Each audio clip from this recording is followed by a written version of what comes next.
so this is my niece, aka my twin, apparently. Because everywhere I go, people say we look like sisters or we're twins.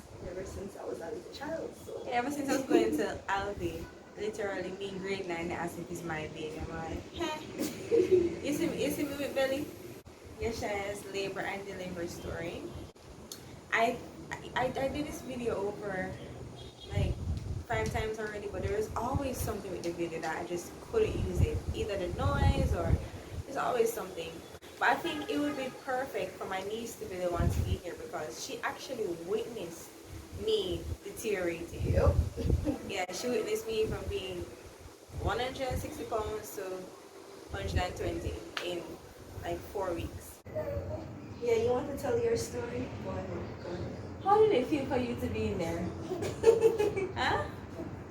How did it feel for you to be in there, Papa? We're in delivery now, so the doctor's appointment was Tuesday, January 5th, and about a week before that, I was feeling like some sharp pains in my back and in my belly, right? So, in my back and in my belly. And these were the same kind of pains I was feeling with Shayara. So, in my mind, Yeah. So in my mind, I felt as if I could actually do this because I was a lot more energetic when I was feeling this pain versus feeling it with Shayara. So I thought I was going into labor from like the end of December 2020, but that was false alarm. I wasn't going into labor. My body was gradually dilating, and I didn't even know. 2021, January 5th. Went to my doctor, and my due date was January 15th, right? So going in, we thought we had to see each other at least one more time before because everything was going on target, and I didn't seem to be dilating or anything like that. So when I went on the tape and everything, she actually, put on her gloves and do all those things, and then she checked me. And for a joke, I was asking her, I was like, how many, I asked her, am I even dilating? So, she there and she, checking everything. She said, wow, you're actually 4 centimeters dilated. So I was 4 centimeters dilated, guys. So I only had 6 more to go. So in total, we need to be 10 for the baby to exit. Everything was going great, and I was like, wow, 4 already? So guys, I don't think you understand. When I was 4 centimeters dilated with Sharon, I could not speak. I couldn't open my eyes. I thought I was going to die. Basically, my water was ruptured while I was on the bed, aka my water breaking. So obviously, when your water breaks, you're not supposed to go back home because the risk of infection increases, and you don't want anything to enter and actually harm your unborn baby. So I went to Victoria Jubilee, and to be honest, guys, the reason I chose Victoria Jubilee is for this reason. I'm thinking that a maternal hospital, not a maternal ward, hospital, I'm thinking that everybody there is trained to deal with women who are pregnant. I don't have to sit down and hear yes, I don't have to sit down and hear all the doctors and hear I said he's at UE, he's at Andrews, he's at this. It's a maternal hospital. So at that, right. Right. Interesting. Right. So basically, I was thinking along the lines, okay, it's COVID now, a lot of things have changed, and I want to make sure that I'm in an environment where everybody there is trained to deal with pregnancy, right? So that's the reason I actually ultimately chose Victoria Jubilee. So when I went there, I went to triage, and they did their prelims again. They checked me and everything, and they confirmed which was my 4 centimeters dilation. Went upstairs, took a shower. That's the first thing you have to do, you have to take a shower. And then they brought me to this other room where you're going to stay there until it's time to go into the delivery room. So I was there and everything. I walk in, all of these, I think there were like 1, 2, 3, 4. There were like 4 other ladies there. And I was by the door. I'm looking at all these women are stressed out. Like this girl, she flashing her finger. Like I don't even understand how she still have a finger the way she flashing it. Yeah, you remember? Yeah.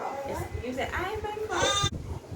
Right, so I was there and then I was literally watching YouTube YouTube videos, guys. Like, I was so zen this time. I was looking at hypnobirthing. I was googling how to breathe through this, and as the contractions intensify, how I should deal with it. Literally determined to make sure that this labor, I conquered it. Like, I was just so determined to just get through this labor without any kind of complications, because I'm like, I did this before, I know what to expect. I know it's going to be the worst pain ever, so it's not going to shock me like the first time. And probably like an hour and a half passed, and bear in mind, I was chill this whole time. I was feeling pains on and off, and I was like 3 centimeters, it was like 3 minutes apart, and I was fine. I was breathing through it. Then I realized that they started coming more often, and then I went back on my app, and I realized they were like a minute apart. I was like, wow, that's really quick. But I also heard that every labor, like the more children you have, the shorter the labor is. So I was like, wow, maybe I don't have even like a couple hours or whatever. So with Shara, I was in labor for 18 hours. Yeah. Yeah. So basically with him now, I call the nurse, right? And I said, nurse, I feel like I want to push. Right? So, you know, them things, all right, come with the things. Some are like, already? So take out the things, deciding what he must wear, take out the hat and the receiver, and I take up my towel and I walk in and I piece I go get delivered there. So I'm there, and then they have these little things where you put your feet up in them. I put up my foot in there and everything, and then everybody come and they say come and everybody surround me. I'm like, yeah man, showtime. So I'm there, and then like she checked and I said, what? And I'm like, I'm right here, talk to me, I want to know. And no man. And then she just come on. No mommy, you're not ready. You have to go back. Go back. You have to go back, mommy. So I'm all like, imagine this now. I walk out now all glorious with my bag and my towel ready. Feel like say baby gonna come back. People are telling me bye. The girl in there saying, alright. Everybody hear the girl like, you gonna have baby now? I say yeah. So when I came back and there was no baby, I was all like, oh God. The shame. The walk of shame back. So anyways, I'm there and I'm like, I'm upset. I'm upset now because I'm like, all this false hope. Anyways, I'm lying down there, and then something happened. Well, I was there and I was like in a lot of pain, and then I said to the nurse that I know that I should not push, but I don't know what's happening. Like my body, I'm feeling him move. You see, when I had Shara and I was in labor, I never feel her move at all. But with him, I was feeling him wiggle, and guys, he moves a lot. Mr. Wiggles. Mr. Wiggles. I was feeling him moving, so I don't know what's happening. So the nurse said, Mommy, you want to mash up your cervix? She said, don't push. I said, I'm not going to push. I promise I'm not going to push. Because obviously, why would I want to mash up my cervix? It's my cervix, right? So I'm there, and I'm probably lying down for like 45 minutes to an hour now. So I decided to call Cher and their dad was at home. So about, remember I said I just checked me and they said I'm 6 centimeters and I'm not ready, so I have 4 more to go. But then about an hour after that, because you're supposed to dilate what, a centimeter per hour, I believe. So an hour after that, no, in my mind I'm like, no Dina, you're not ready, don't call him again. But my body, something was happening, guys. I don't know what it is, but I felt him moving. So I want to distract myself. So I video call, WhatsApp call Cher and their dad, because I wanted to just somebody talk to me. I wanted to see something else instead of other persons around me laboring and being in pain, right? And this is one thing I do realize. You see, when I was at UA, you had to lie down on your back. I don't know if they changed it now, but in 2018 they had to have the I don't remember what it's called, but it's to monitor the baby's heart rate. So you had to lie down on your back, and you had to just stay still, and that made the labor more intense. I was feeling it in my back like crazy. But I found that this time I could walk around. They didn't have anything monitoring any baby heartbeat. So I was just walking around, and that really helped with the laboring, guys. Walking around does help to a certain degree, but it totally beats just lying still, right? Yeah, it does. Okay, so I'm there, and then so I'm talking to my family on the phone and everything, and I'm there, and then like instantly I realized that the contractions, they were going from like into each other. There was no break. There was no 3 minutes apart, 1 minute apart. They were just rolling into each other. it would climb all the way up here, and then it would just like peak, and then my whole body would shake, and then it would just go down, and then it would go back up again, and I would shake again, and it would go down. And every time I felt like it was going down for me to take a breath, like it would just go back up, and I'm like shaking to the point where I'm gripping the sheets, I'm digging my fingernails down into the mattress, like I'm dying, like it was crazy. I've never felt pain like that before. And in my head, I'm all like, what's going on?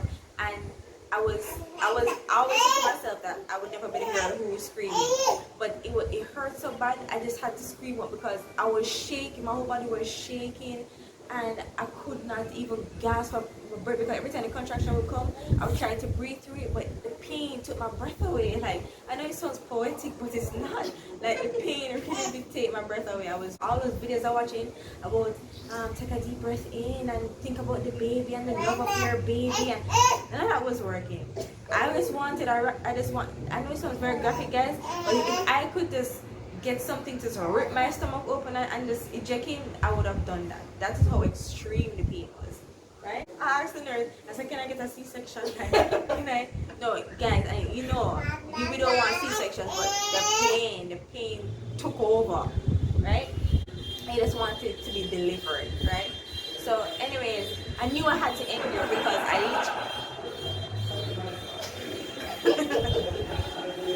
I don't think you guys understand it all. Every time I do this video, there's noise. Guys, I am literally at a hotel far away from where I live, right? And there's car alarms in the back, there's lights passing, people all of a sudden choose to laugh. Trying to stop my YouTube shine, but you're not going to stop my shine. You're not going to stop my shine. Ready, preach it. So as I'm talking to my family, right, I feel something change. Yeah, I'm feeling the contractions go in and out and in and just no break at all, right? So then it's like instantly my body just like went into autopilot. Ground, and I squat. And I put my hand down there, and I felt a big bulge. So a part of me, like, I wasn't scared. I wasn't thinking what I should do. Instantly I knew what I should have. Instantly I knew what I should do. Okay, so I put down the phone, I went on my hands and my knees. I went on my hands and my knees, and I remember what the nurse said in my head. She said, don't push, even feel like you want to push. So the porter was in front of me now because I'm at the bed by the edge. And I'm saying, nurse, somebody help me, please. The baby's coming, please. Somebody help me. And the porter is there, and I feel like, this lady is just looking at me. I don't know what happened, guys, but there's a moment. The last thing I remember, my thoughts, I was just literally was a prayer. I prayed to Lord. I said, Lord, I know you don't give me more than I can manage, and I can't take any more of this pain. And immediately after that, guys, literally, I screamed and I blacked out. Not blacked out as in unconscious. It was just like, I feel like I was in a different dimension. I felt like everything else was going on in front of me, and I was just in the background. Like, it was just like crazy because I was so blacked out to the point where, because remember the phone call still going on, you know. Yeshaya was, alright, hold up Yeshaya. Hold it, tilt him this way. Like, yes, guys, look. Head, his shoulders, all of this. My son was hanging out of me, just like that. Just like that. And I literally was there, and I didn't even hear him crying because I was so distant. The porter said, "Nurse, wanna come? Baby, come out." And I'm just there like, A part of me just started to just like come back, and then I'm hearing her say, come quick, the baby come out. And then I hear the little murmuring, but she was ready. I told her not to push. I tell her already. Hey, did somebody check her? Like, I'm hearing them before I could see anybody come. I'm hearing their discussion. Did anybody check her? Yes. I told her not to push. No, she wasn't ready yet. I personally checked her. All kind of something before them come. They're up there debating how I wasn't ready, and yet the child came forth. Right? And the same lady who checked me, she told me to just lie down on my back. She said lie down. And she flashed me. If she didn't power, she would have shoot me through the wall. She said lie down. So I laid on my back, and she pulled the rest of him out, like his knees and whatnot. And she said, "Well, baby." and she put him on I put him on my chest, and I was just there, and I was like, this moment was supposed to be so magical or relief, and then I was just feeling so uncomfortable because everybody looking at me like I did something awfully wrong, when in actuality I called for help multiple times. So my phone is running, and I'm ready to take out my phone on to tell Sharon's dad that the baby is here. He said, oh, okay. I should tell everybody, no, why she push. I YouTube, she want to put this man. I YouTube. And I'm there, and I'm all like, no. I was video calling WhatsApp. I was video calling. No. Some of the young people scared. We don't want to put everything on YouTube. I just felt like a vein just coming up, and I'm all like, okay, calm down, Nina. The people in the world who do this, right? So just allow her to ride her wave, her ignorant wave. Just allow her to ride it. But then when she finally calmed down, I corrected her. I'm all like, no, I was telling my family good night because they're unable to be here, and I was just telling my daughter who's not used to being away from me good night. No, you can't tell me that. No, you can't tell me that. She then proceeds to confiscate my phone. Yes, we are in prep school. She took my phone away from me. This is real life, people. And she disappeared. I don't know where she went, but she disappeared into the wind. I don't know where she went. I couldn't chase her because I had a baby on my chest, and I was torn. There was blood everywhere. When I mean blood everywhere, I mean a pool of blood. I looked down, and there was blood everywhere. There was blood on the floor. There was blood on the mat. There's blood on me, my baby. Blood everywhere. It was like Freddy versus Jason. Alright? So I literally went over to the delivery room because I never delivered in there. So I'm there, and then the nurse comes, and I'm lying down, right, and she's cleaning me up. And I don't know if they take this for a joke or what, but she looks at me and she taps me and says, because on the little tag that you put on the baby or whatever you write up, you have to write up the names and stuff, and she was taking the time. So she asked me, what are you delivering? Like it's a joke. And I'm there, and I'm all like, and then the other nurse said, just put 10. So I don't know when you got here, so I don't know. They were asking me. Yeah, so I go around there, and the nurse is cleaning me up, and I can see that, yeah, this is her job and all those things, but I'm not that kind of person.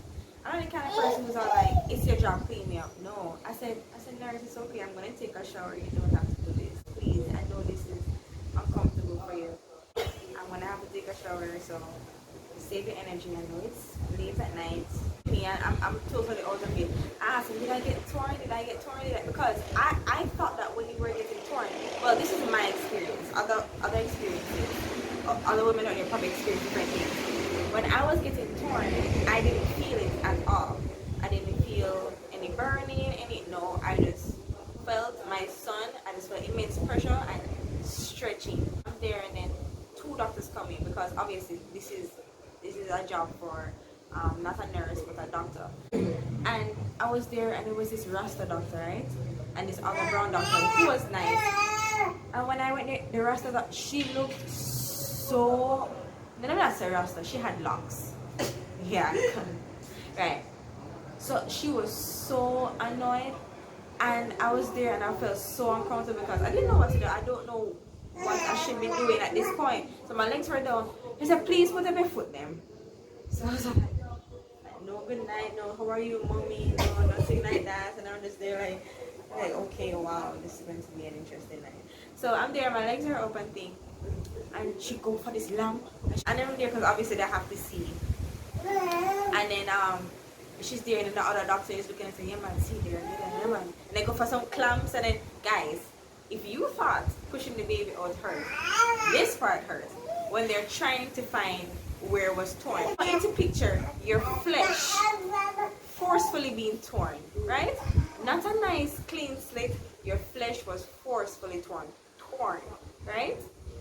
You're bleeding still, and they're trying to find a little, and they're trying to find the source of the bleeding. Of course, I understand that it's going to be a lot of work seeing that you're actively bleeding, but at the same time, this is how my doctor, Just as what my doctor, Dr. Bridgewater, she would prep me, she would let me know what's about to happen. She said, okay, I'm going in, you're going to feel a little pressure here, but don't worry, that's normal. You're going to feel that there, don't worry, da-da-da.